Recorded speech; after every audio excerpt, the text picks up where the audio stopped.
I'm Gemma Creagh and I'm here for Film Ireland. I'm here with Jennifer O'Mara from the Feminist Film Festival and Rachel Lysaght from Women in Film in Television. So first off, I just would like you guys to chat a little bit about your organisations. Jennifer, just about the film festival and where it came from. Yeah, so this is the second year of the Feminist Film Festival in Dublin. It was started last year by Carla Healy in an attempt to sort of combine two girls, basically. So Carla had been in Nepal and she'd come into contact with a women's charity called Sasana, which aims to help sort of reintegrate women who've been involved in sex trafficking and to get training and to get back on their feet. And Carla wanted to kind of combine this with a festival that could kind of better represent women filmmakers and also to portray female characters of a particular type. So that's sort of where the idea came from. And this is our second year and we've grown slightly, so we have an extra day. So we're sort of expanding after last year's success. And the meeting from Women in Film, Television and Film that I went to, they also had shocking statistics that I spotted on your website, on the Feminist Film website, about women and their low representation in film. And just if you could tell us a little bit about the organisation. Sure. So Women in Film and Television is a voluntary organisation. It's a global organisation with a network of over 13,000 members. We've just launched in Ireland just at the end of September, so we're still very much on a membership drive. If any of your listeners want to sign up, I'd encourage that. And how much is membership and where would they do that? It's only €60 and you can for the year, and that you get to go to lots of different brilliant events through that, and there's lots of other benefits that you can read about on our website, which is WFT.ie. I suppose the aim of the organisation really is to promote and encourage female professionals both in front of and behind the camera in film and TV and web series and all sorts of screen media. So it's very much about the both the storytelling and also the industry. It's an organisation of professionals. And Jennifer, tell us a little bit about the festival, what's coming up, when it's starting, what's going to be screening. Yeah, so the festival is going to run over the Halloween weekend, so this coming weekend from Friday afternoon till Sunday night. We've got a combination of films and talks, and we also have, we're ending with the big panel discussion. We've various Irish filmmakers and also film academics coming in to kind of end on sort of, we're hoping, a high note, a good discussion, and to kind of bring together, again, in keeping what Rachel's saying, bring together sort of women in front of and behind the camera. So we've got a range of films, including short films, Irish, international ones, but then also a few different talks in order to kind of highlight particular topics, like given that it's Halloween weekend, we have one on Women in Horror by Dr. Paula Quigley of Trinity College. And again, so it's just this idea of trying to screen films by women filmmakers and with interesting or positive representations of women, but also to try and give a bit more context in terms of placing them. And where would one buy tickets if we were to purchase tickets for this great event? So the tickets are all available on tickets.ie. So the festival's being held in the new theatre and they're being sold through tickets.ie. But you can also find out more information on the website, which is feministfilmfestivaldublin.com.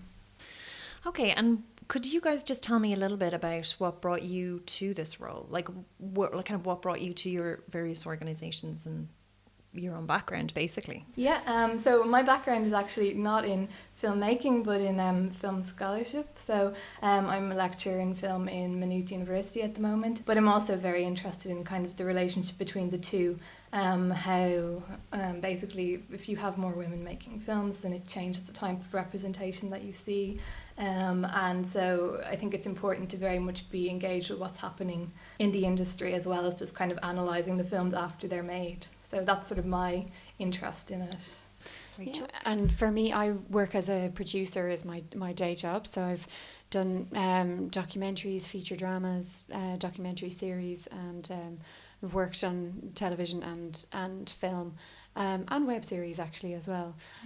So that's really, I've worked with lots of men and lots of women, and you know they're all wonderful and really talented. And I suppose it's just you come to a certain point in your career where it suddenly becomes a lot more visible, and I think just in your life anyway as a woman, where you suddenly realise that the level playing field that you'd imagined you were playing on isn't quite as level anymore, and so really that was the start point to see what practical steps could be done to improve the industry for everyone, because I guess it's a case of a rising tide carries all boats. So if you have more diversity of story, and I know it's not really, diversity is a funny word when you're talking about kind of 51% and 49% of the population, but in terms of what we actually see on screen, I think lots of different stories from different perspectives and different backgrounds is a really positive thing, and it's something that is good for audiences, and it's something that's been proven to actually work. Like in terms of what the Swedish Film Institute have been doing, they've encouraged more people who are applying for their funds to have women at the helm, and they actually achieved 50-50 in terms of funding they were giving to directors, and at the same time their domestic box office went up. So it's not necessarily that women are better directors or men are better directors, it's that audiences want to see something new. And I think that's what's really brilliant about this, about the Feminist Film Festival, is that audiences here now will get, you know, perfect opportunity for a bit of a shot in the arm of seeing stories that they might not otherwise get to engage with. I think it's really exciting. Even Irish cinema, like we do have some fantastic, talented Irish people kind of leading the way, and strong Irish women, but I definitely think we're in the minority, unfortunately. One of the stats that was about our film board funding was something incredibly low. I think trying to find out the numbers and the statistics is really, really important and really key, and that's something that we in Women in Film and Television are lobbying heavily for. And to be fair, we've had some very positive responses, in particular from the Irish Film Board, but also from Screen Directors Guild and Screen Producers Ireland and the Writers Guild as well, in terms of finding out what are the actual numbers, because certainly when you're talking about public funds, it's, you know, the likes of the BAI or the Film Board, they will always publish, and they must publish, who has been successful in receiving what the funds. But what we don't know is how many people are applying for them. So it's not necessarily the case that we're saying, well, there's this Machiavellian plot not to give the women the money. That could be the case, probably unlikely though.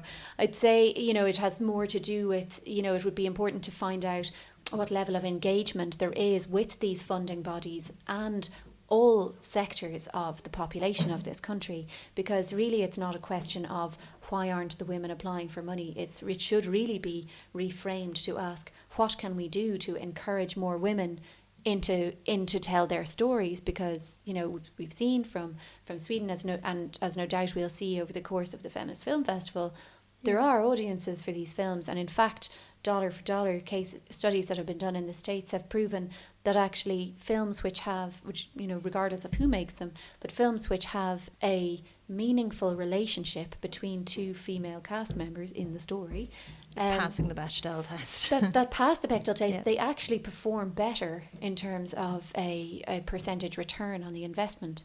So they're not necessarily the big blockbuster films that cost many, many millions to make and therefore make many, many millions back.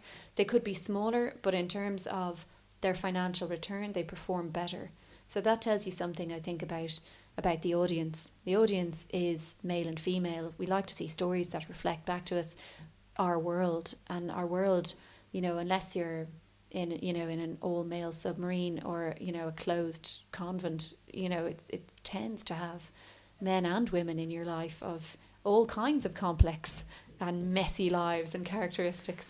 Of course. And so often I think things that have a strong women base can be kind of like, maybe have strong women characters as the main characters. They can be dismissed as being like the equivalent of chick lit or something like that. And I do think there's these different labels and things that are going around at the moment, and I do think it's so important for providing a platform, which is where, Jennifer, you guys are just doing such a fantastic job. And tell me about the films and things that you have chosen. Yeah, so excuse me, in terms of trying to appeal to sort of a wide range of audience, we're not just sort of showing really explicitly films about explicit sort of female-centred stories. We wanted to kind of have a range and to have some mainstream films. For example, we're showing Whip It on a Sunday morning, which is sort of aimed at sort of maybe teenagers or, you know, people who just want something easy to watch. But we're also showing our big feature is the Irish premiere of She's Beautiful When She's Angry, directed by Mary Dorr in the US, which is a documentary about the US women's rights movement in the late 60s and early 1970s. So again, that's very much a film that ticks all the boxes, so to speak, in terms of being about a very sort of feminist theme, but also being made by women and having a sort of a very, it resonates well.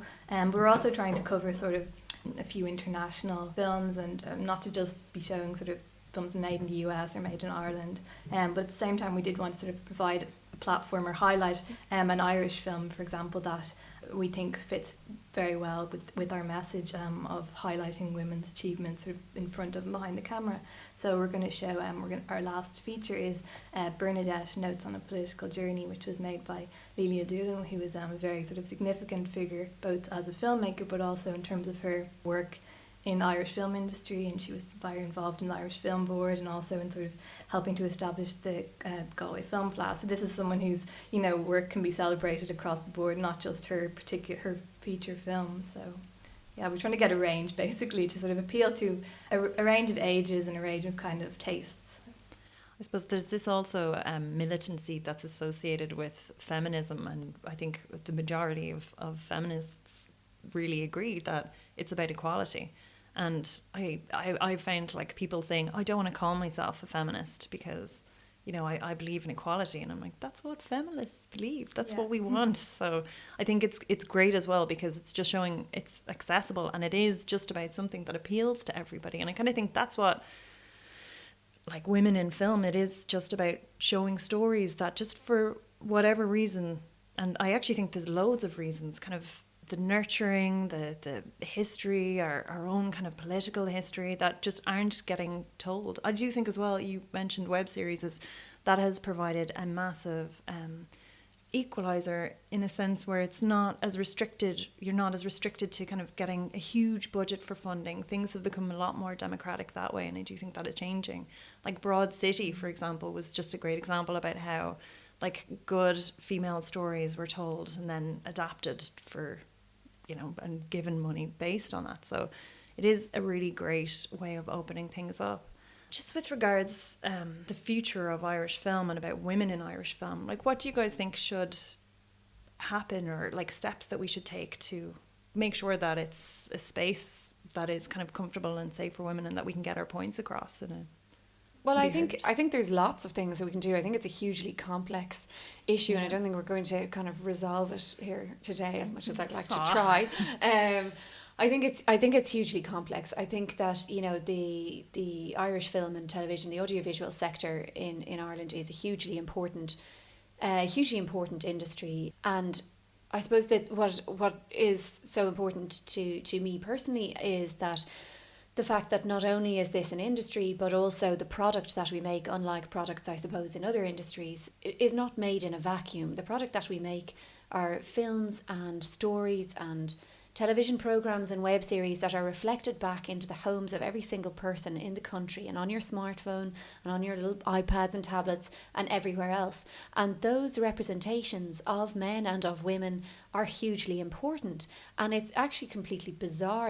I was listening to an interview with Gina Davis, and I'd recommend people listening to her interviews, are great. But she was speaking recently about how actually in the US now there's been an increase in young women and girls applying for scientific roles in college and all the rest of it, and it's been linked back to CSI. And the fact that you see all of these amazing women with their, they never seem to wear hairnets or anything, but they're sort of very deeply involved in working in the laboratory and all of that. And it's very much something, I suppose, that if you can see it, you can be it.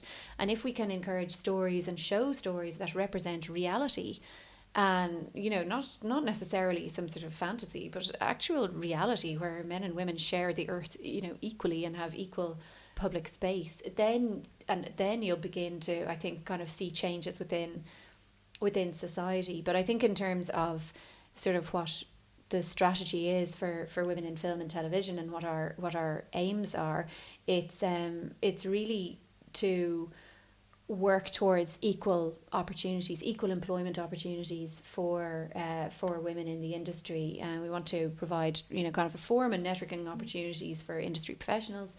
We want to support women in continued professional development, and that'll obviously involve I suppose, kind of working with the likes of Screen Training Ireland and other bodies to work with them to I suppose, identify where perhaps gaps in training might exist that we can then, come in on. But I think the main thing is that it's not that women don't need to be fixed, they just need to be given the opportunity. And I think if we can spotlight and highlight the work that women are doing and that are making and creating and selling and distributing and getting out into the world through film festivals, and also through, award ceremonies, and through all kinds of wonderful things, through, spotlighting them on podcasts and in the media. And if we can just see, all the amazing women cinematographers we have in this country, the amazing editors, the writers, everything like that, then we'll actually encourage more women into the industry, and the industry will grow stronger as a result.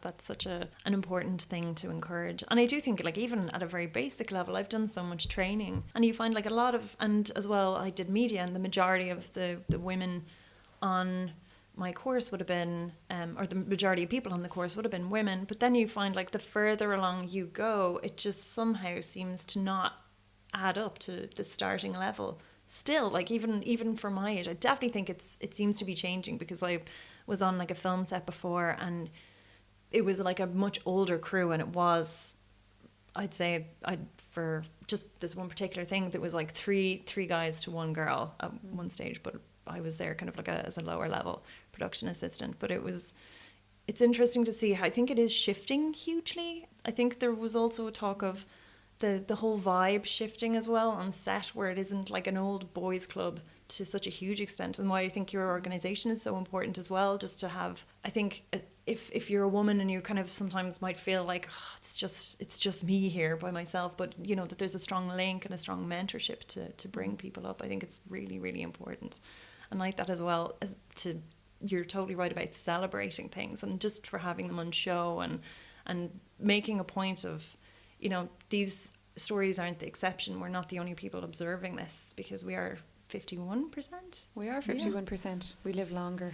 Yeah. That's probably it. And I think as well, one of the sort of important things at the moment, there does seem to be quite a lot happening in Ireland, like anyway at the moment, in terms of the various organisations or festivals we're talking about, and even at the recent Gulf Festival down in Kells, and there was the same kind of thing where there were a lot of the filmmakers whose work has been shown were female or women, and if we can kind of sustain this momentum and not let it become sort of a fad or a trend or just something that was happening in whatever 2015, if we can try and harness the kind of collective networking skills, and I think as well that that's something that, not to be like gender biased, but women can be very good in that respect in terms of the social component, and sort of if you become sort of friends with these people, you're more likely to keep in contact, to work together in the future, and that again it goes against the kind of boys club scenario that maybe has existed before, where you kind of you give a job to your friend and your friend happens to be a guy, and then suddenly you have this sort of self-sustaining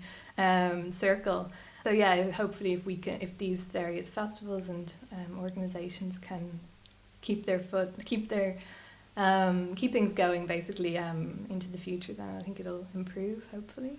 Definitely. A strong network, I think, is just that thing, because everyone has their pool of people that they like to work with, and I think when women are a minority, you might know as many women that you get on with, and I think it is just getting to know people, getting out there, giving opportunities to improve your skills. It just seems just super important. And I think there has been a massive shift in Ireland as well in the past. Definitely you feel it with the referendum that was just passed. There's a lot of talk now about repealing the eighth and artists repealing the eighth, and it does seem to be we're on the cusp of something. I'm sure every generation has said that, though. We're like, we're almost there, we're almost completely fixed, but it does seem that at the moment it's optimistic. I think with the recession being over as well, there seems to be kind of a positive vibe to just being able to change and being able to kind of push forward and create these new opportunities for women. And I do think as well, we're very lucky to be the one generation under women who have done really, really, really well. And I do think that's where your organisation definitely helps make those connections and celebrate as well things that women have fought so hard for, because even our generation, we're hugely lucky, and you know, it's the women who've been making films 20 years before us and who've been working there, who've really kind of put a foot forward for us. Yeah, I think, I mean, it's, nobody ever gives up power without a struggle. That's just never going to happen. So, I mean, we could, you know, I know there's like the he for she campaign and all the rest and trying to bring the men on board, and that's great and that's right and it's good and important to do. And I think we all will have to work together to make things better. But I don't expect things to, like, even, you know, I had an article in the Journal recently, and it was the day that the Jennifer Lawrence piece came out, and I had a piece about that, and the comments that came after it were insanely vitriolic. I mean, I've sort of, you know, I only had to report, I think, 2 of them, but I stopped reading them after that.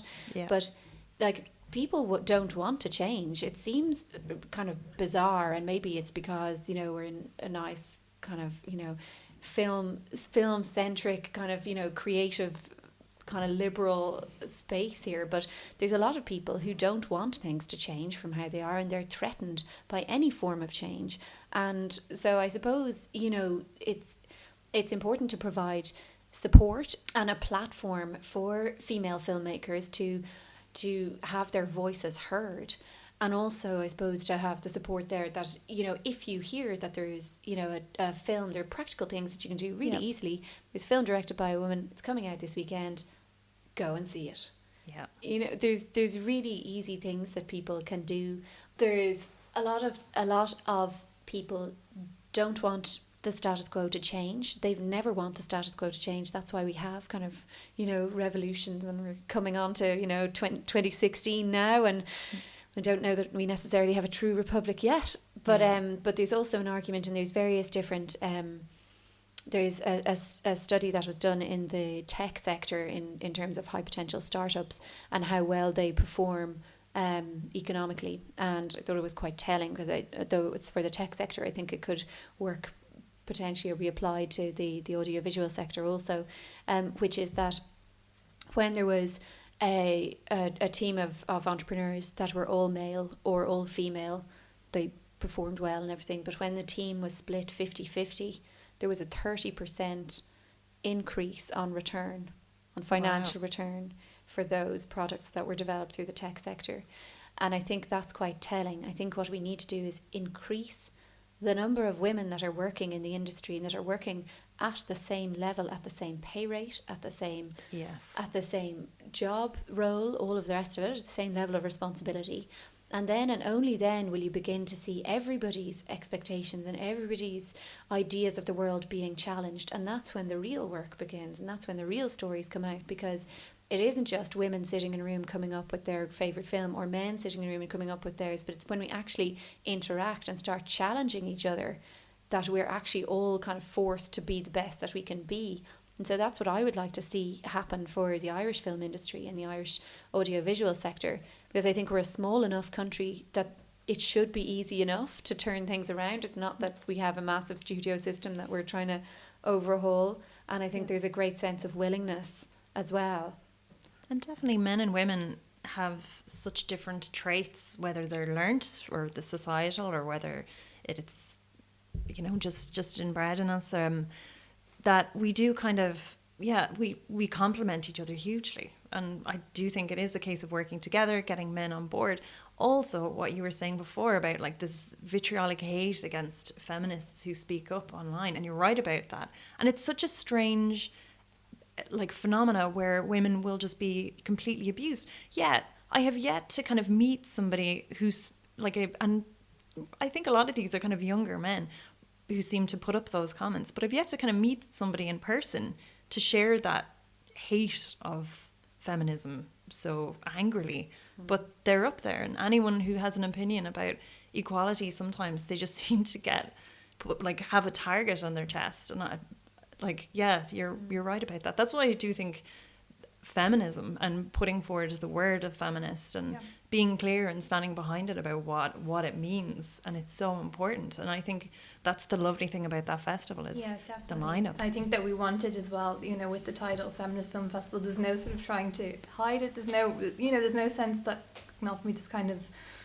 this feeling a need to kind of explain the term or to not use it in case you're somehow offending someone or if you're putting off men or whatever. So of course the whole festival is open to everyone, men and women, and we have men helping us as part of the volunteer team. So it's very much inclusive in that respect. But at the same time, we're not going to hide it. We're not going to say this is a women's film festival. It's very much, we want it to be seen as feminist because there's nothing wrong with that, of course.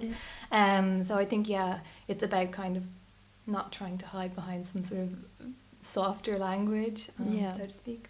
There is something about that word, and I think honouring that word is really important because people have worked so hard and done so much for that title that just to change it just for public opinion to me seems, but I've had many arguments with this about people, but it does just seem to be unfair and not honouring what has, like, the hard work that people have put in before us. But you were saying about getting the levels at a basic level and kind of and actually a lot of tech companies definitely do that. They'll look and search really hard to get the right female board member because it does just increase. So depressing that you use the singular. I know. Quota. I know, but that's their kind of base quota is one, and if they can get two, they're thrilled. But that's it. Like, women are in demand in that respect. But I suppose it's about getting the right women. But quotas. How do you guys feel about that? Personally, and not in my official capacity, I think quotas are the way forward. I say go for it, because I don't see what else is going to change anything. I mean, if you look at, we've had the film like Suffragette, and as we were talking about, kind of 2016 is around the corner, and all that means nobody gives up power without a struggle. It just doesn't happen. So if you don't like quotas, what's the alternative? What's the other alternative? And people talk about, women will just get given the political positions, even though they don't really want them, and they're, they don't necessarily want those, and maybe they aren't, they're just going to be given them because they're women. I don't think anybody is given a job that they don't want. I don't think that is the case, and certainly not certainly in the role of politics. I think it's a really, really difficult job to do. And also there has been an incredible male bias for the last however many millennia. So yeah, look where that's got us. I know people got the job because they were a man, so why not get the job because you're a woman? Yeah, I agree. I think a certain amount of positive discrimination is sort of necessary, if only because of what we were saying earlier about the fact that maybe there's the same amount of men and women sort of attending film school or doing these courses, and then somehow they seem to sort of maybe self-select out, or if there's something that's targeted at them, then they're more, I think you're going to appeal to them. They're going to be more likely to apply for something if they think, okay, this is specifically aimed at women. It doesn't mean they wouldn't have got it if they'd applied for the broader, general one, but at the same time I think it's about sort of welcoming them, or saying, look, we accept that we value your talents and we want you to apply, and if it takes that, then it's worth doing, I think. Yeah, and it definitely, and at the moment, like you were saying about that the comment section and things, it's like if we stick our heads above water and say certain things, it's like you are chopped right back down. So women, of course, you're going to be a little apprehensive putting yourself forward for something if you're dealing with that. And I do think, like, okay, well, if a woman has to get the job, that's okay, kind of taking, I think, the sting out of the environment a little bit, where it's like, okay, well, they have to be nurtured to a certain level, because otherwise we're not going to get the space for the women. Like, we're not going to get the talented enough women, and it kind of puts the onus on women to put themselves forward. And I do think, like, that is our job, to be braver. Yeah, but I think that's why, organisations like Women in Film and TV exist, and why the Feminist Film Festival exists, is to show there is a space, there is an audience, there is a market, there are incredibly talented people here, there are incredibly creative people, there are incredibly, smart people in terms of business, in terms of sales and distribution. There is a market here, so, and there's support, so there's no reason why not to do it. And if you stick your head above the parapet and people are throwing mud at you, well, they've only got mud to throw. Yeah, that's it. And that's it. We're here. Give us the money. Give us the jobs. Yeah. We definitely need them. Give us the funding. But excellent. Okay, well, thank you for that fantastic discussion. Everyone, go to the next meeting of Women in Film and Television. The next meeting, I think it's monthly meetings, and the next one is on fundraising. If it's not, I'll Yes. get Stephen to cut it out. No, it is on fundraising. Sorry, I read the thing, half read it on Friday and didn't really find out. So yes, the next event that Women in Film and Television is hosting is all about fundraising. So it's about getting your hands on the cash, which is, I think, where everybody wants to be. Yeah. Get your films made. And Jennifer, tell us about the upcoming Feminist Film Festival. Yeah, there's still plenty of time to buy tickets for a variety of films screening this weekend in the new theatre, and they're available on tickets.ie. Okay, so you have your next weekend and next month planned. So thank you for listening. Okay, that's great. Thank you. I just have to cut down some of the ranting. Another thing.